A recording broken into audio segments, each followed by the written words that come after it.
மனிதர்களுக்கு முன்பதாக உங்கள் பொக்கிஷத்தை எப்படி பயன்படுத்துகின்றீர்கள்? அப்படின்னா நீங்க வேலை செய்கின்ற இடத்தில் உங்களை நம்பி கொடுக்கப்பட்டிருக்கின்ற பணத்தை நீங்கள் எப்படி செலவு செய்கின்றீர்கள்?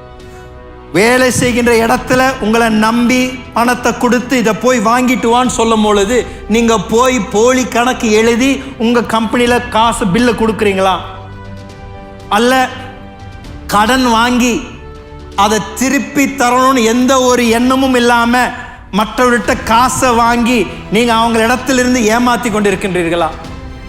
அல்ல ஒருவரை பார்த்து நான் உனக்கு இதை செய்கிறேன் அதை செய்கிறேன், உங்களுக்கு இதை வாங்கி தரேன், இது உங்களுக்கு இன்வெஸ்ட் பண்ணி தரேன்னு சொல்லி மற்றவர்களிடத்திலிருந்து காசை வாங்கி நீங்கள் உருட்டல் பெரட்டல் பண்ணி கொண்டிருக்கின்றீர்களா?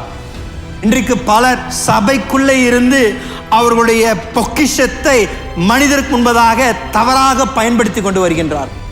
ஒரு உண்மை இல்லை, நேர்மை இல்லை, பலரை ஏமாற்றி கொண்டிருக்கின்றார்கள், வியாபாரத்தில் ஏமாற்றி கொண்டிருக்கின்றார்கள். ஒரு பேக் சிமெண்ட்டுக்கு பில்லு போடும் பொழுது இவர்கள் அரை பேக் சிமெண்ட் தான் தருவார்கள். பல விதத்தில் கலப்படம் பண்ணி வியாபாரத்தை நேர்மையாக செய்யாமல் அவர்கள் மனிதருக்கு முன்பதாக அவர்கள் ஏமாற்றி கொண்டிருக்கின்றார்கள். தேவன் இதை பார்த்து கொண்டிருக்கின்றார்.